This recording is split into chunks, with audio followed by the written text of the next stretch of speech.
little light of mine, I'm gonna let it shine. This little light of mine, I'm gonna let it shine, let it shine, let it shine, let it shine. Good morning. Good morning. Thank you, Nicholas, James, and Clouds, for being so much better at that than I am.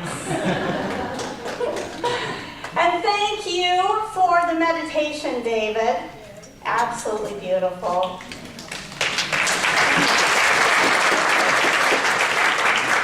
And Connie, thank you for your children's message. Absolutely phenomenal. Thank you so much.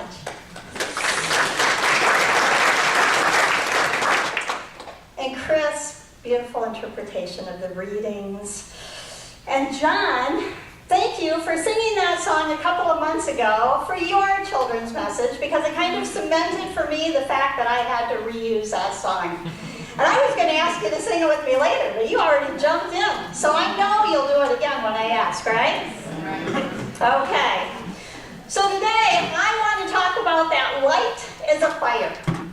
I want to talk about the passion that fills us up when we are on fire for the things we believe in. I want to talk about lighting that fire, kindling the passion, and spreading the flame. And some of you are thinking, what in the world is she talking about?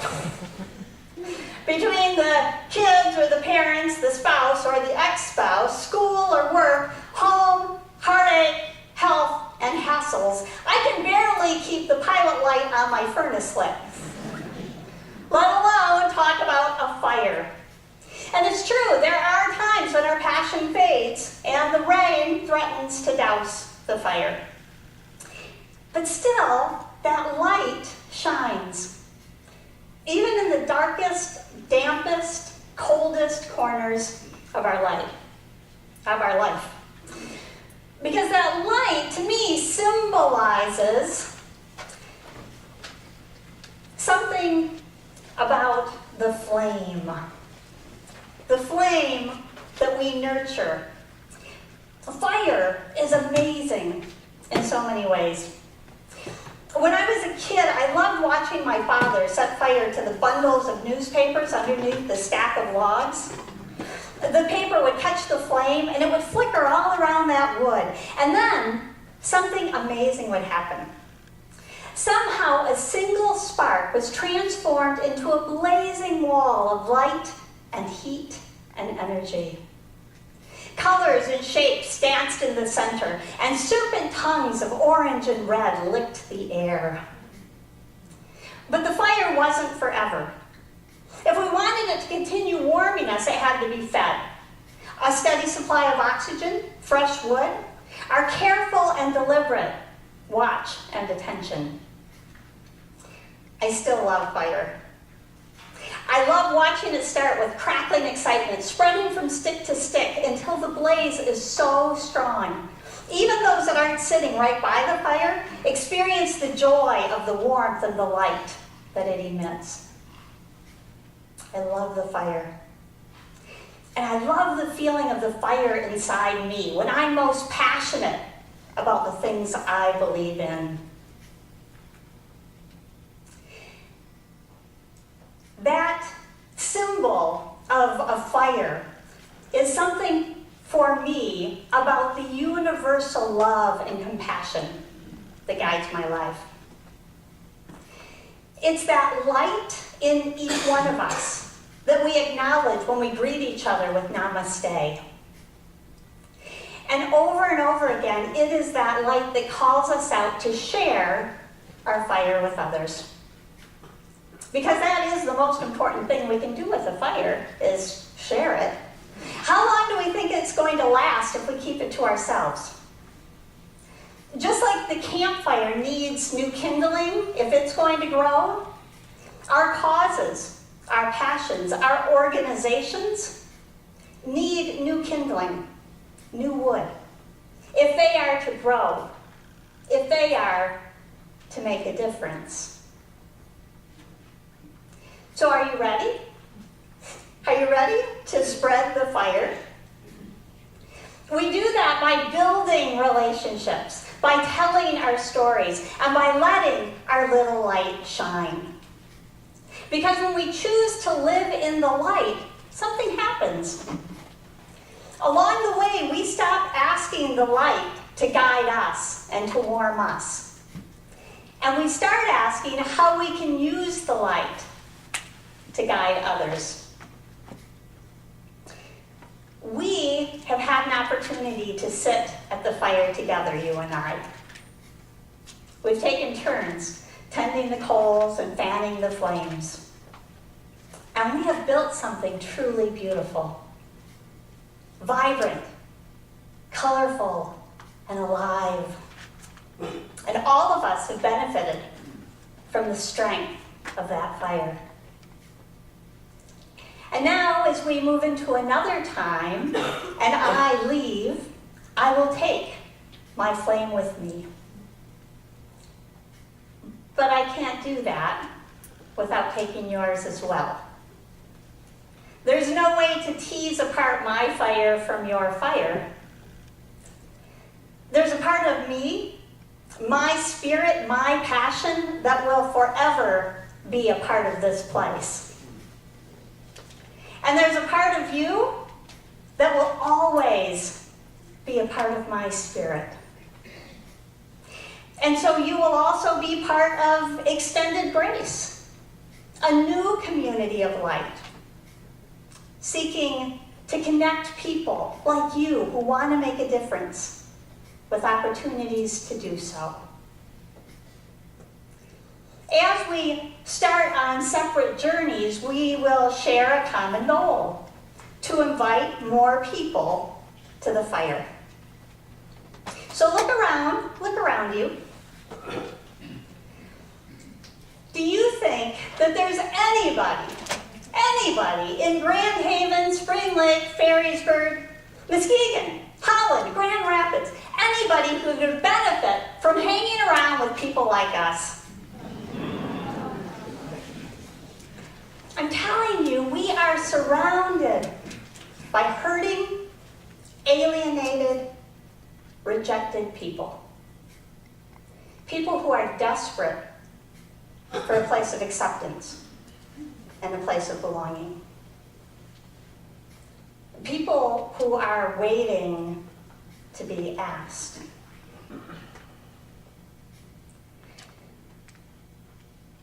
And so we have the opportunity to fan that flame. That's why I'm going to continue to share my fire. But it's going to be a bit of a challenge. It's hard work. Every fire is tested. A fire too hot too quickly might burn itself out before it ever has a chance to spread. Other activities distract us, and the apathy of others can cool the coals. I think when we are involved in something new, the surge of a new fire often overwhelms us, so that we have a desire and even a need to tell others about it. But along the way, something happens, and we stop talking about the things we're most passionate about, even to the people closest to us. I think we overestimate and then underestimate the power of the fire to ignite others. When we overestimate, we get discouraged and disillusioned when not everybody becomes as excited as we are. When we underestimate, we fail to see the value in saying anything at all. The truth is, this is hard work. But we need to kindle the fire. I'm only one stick in this blazing fire. If I don't let it spread beyond me, it could consume me completely. The next few weeks, I'll be tending my fire especially carefully, because there's going to be tears.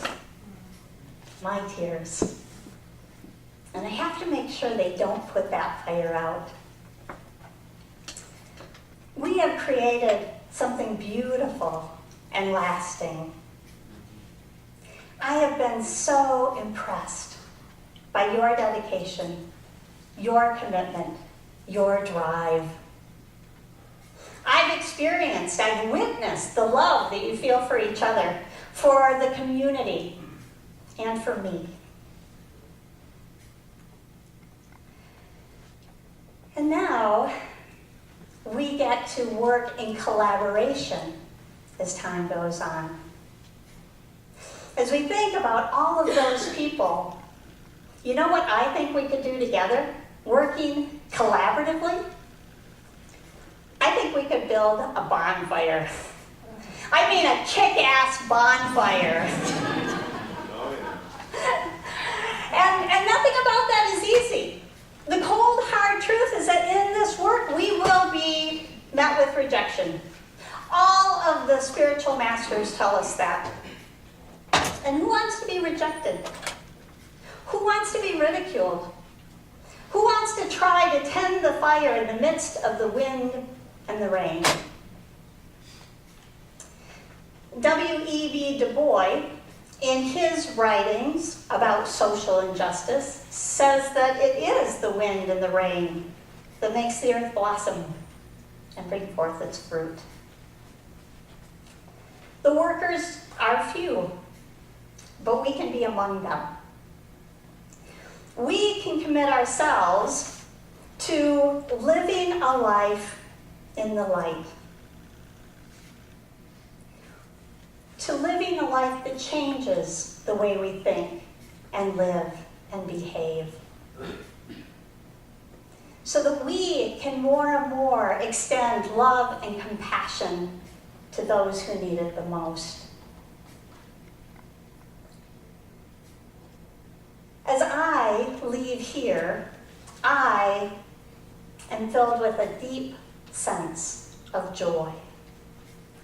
As you start your journey with a new leader. Who remembers the word for that? Mudita! Yes, mudita!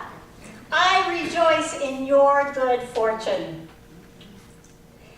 And I know that you rejoice in mine. And that is love.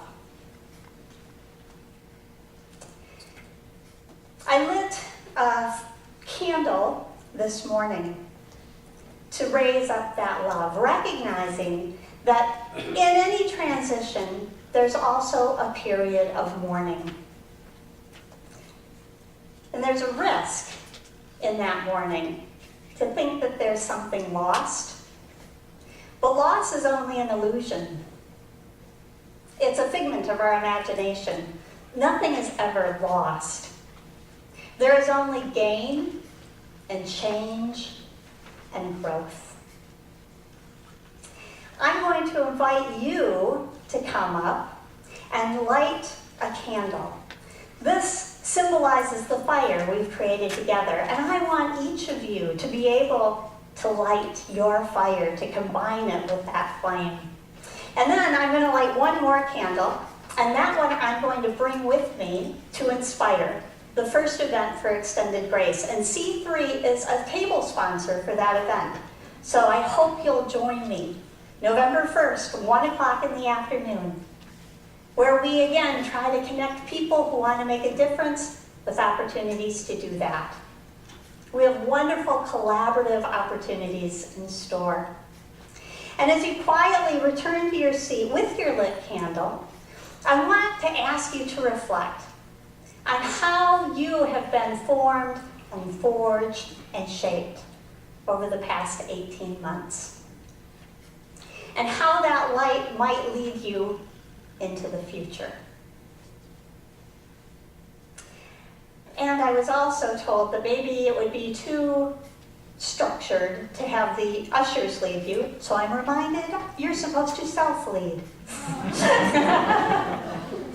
So we'll start with the center and then move out, and the candles are here, and I think two sides can come at one time and do that. So come on, light your fire.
Each of us has the opportunity to be a flame, to be the single spark that will ignite a solitary piece of wood and make it part of the ever-growing fire. So now it's time to sing. Hold your candle without burning anybody.